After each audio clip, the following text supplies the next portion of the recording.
వికారాబాద్ జిల్లా పరిగి సెగ్మెంట్ లో BRS working president KTR tour flop show అని పరిగి ఎమ్మెల్యే రామ్మోహన్ రెడ్డి విమర్శించారు.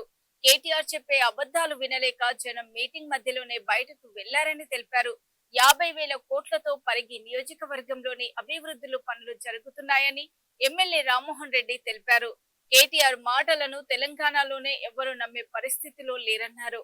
బీఆర్ఎస్ నేతలు వస్తే కాంగ్రెస్ చేస్తున్న అభివృద్ధి పనులను చూపిస్తామని ఎమ్మెల్యే రామ్మోహన్ రెడ్డి అన్నారు. బలహీన వర్గాలకు 2 బెడ్రూమ్ హౌసెస్ కట్టిస్తా అని చెప్పినావు. అసలు పరిగి నియోజకవర్గం కానీ వికారాబాద్ జిల్లాలో కానీ గ్రామీణ ప్రాంతాల్లో కానీ ఎక్కడైనా నువ్వు ఒక్కటంటే ఒక్కటి 2 బెడ్రూమ్ ఇల్లు కట్టినవా? మేము గత సంవత్సరం 3,500 ఇల్లు కట్టినాం. మళ్ళీ ఇప్పుడు మాకు 2,500 ఇల్లు శాంక్షన్ అయినాయి. మేము ఇందిరమ్మ కమిటీ సభ్యులతో సర్పంచ్లతో మాట్లాడి ఎవరెవరైతే పేద వర్గాల వాళ్ళు ఉన్నారో, సమాజంలో అట్టడుగు వర్గాల వాళ్ళు ఉన్నారో గుడిసెలేని రాష్ట్రంగా తీర్చిదిద్దాలని మా ముఖ్యమంత్రి రేవంత్ రెడ్డి గారు, అదేవిధంగా హౌసింగ్ మినిస్టర్ పొంగులేటి శ్రీనివాస్ రెడ్డి గారు నిరంతరం పర్యవేక్షణ చేస్తూ వేలాది ఇండ్లు గృహప్రవేశం పరిగి నియోజకవర్గంలో చేసినాం. మీరు ఒక్క ఇల్లైనా గృహప్రవేశం చేసినారా?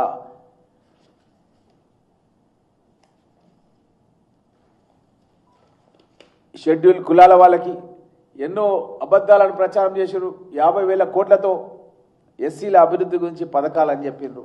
ఎస్టీలకు కూడా 12% రిజర్వేషన్ ఇస్తామని చెప్పి ఎస్టీల గురించి చెప్పినారు. మరి ఎక్కడ బాయ్ 10 ఏళ్ల పాలనలో మీరు చెప్పిన మాటలు ఎక్కడ బాయ్ అని చెప్పి నేను కేటీఆర్ను ప్రశ్నిస్తున్నాను. ఇదే కాకుండా మీరు మహిళల గురించి ఎన్నో సంక్షేమ కార్యక్రమాలు చేస్తామన్నారు. మా ప్రభుత్వం రాగానే మహిళలకు ఆర్టీసీ బస్సులో ఉచిత ప్రయాణం కల్పించడమే కాకుండా మహిళలకు ఇచ్చినటువంటి ఇండ్లపైన కూడా మహిళల పేరు ఇండ్లు ఇస్తున్నాం.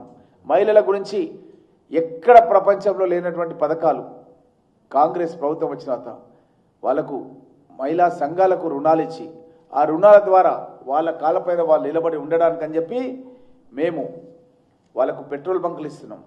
వాళ్ళకు కావలసినటువంటి ఏదైతే హౌసెస్ వాళ్ళ పేరు మీద ఇస్తున్నాం. అదేవిధంగా బస్సెస్ కూడా వాళ్ళ పేరు మీద ఇచ్చి వాళ్ళు ఆర్టీసీ డిపోలకు వాళ్ళ యొక్క బస్సెస్ అన్ని కూడా రెంట్కు ఇచ్చే విధంగా వాళ్ళ కాంట్రాక్ట్ కూడా మేమే అరేంజ్మెంట్ చేపించి వాళ్ళ కాళ్ళ మీద వాళ్ళు నిలబడేటట్టుగా మహిళలకు ఈరోజు కాంగ్రెస్ ప్రభుత్వం ఎనలేని సేవ చేయడమే కాకుండా 60,000 కోట్ల రూపాయలు వడ్డీ లేని రుణాన్ని 60,000 కోట్ల రూపాయలు వడ్డీ లేని రుణాలని మహిళా సంఘాలకు తెలంగాణ రాష్ట్ర వ్యాప్తంగా కాంగ్రెస్ ప్రభుత్వం వచ్చిన తర్వాత మేము ఇవ్వడం జరిగింది.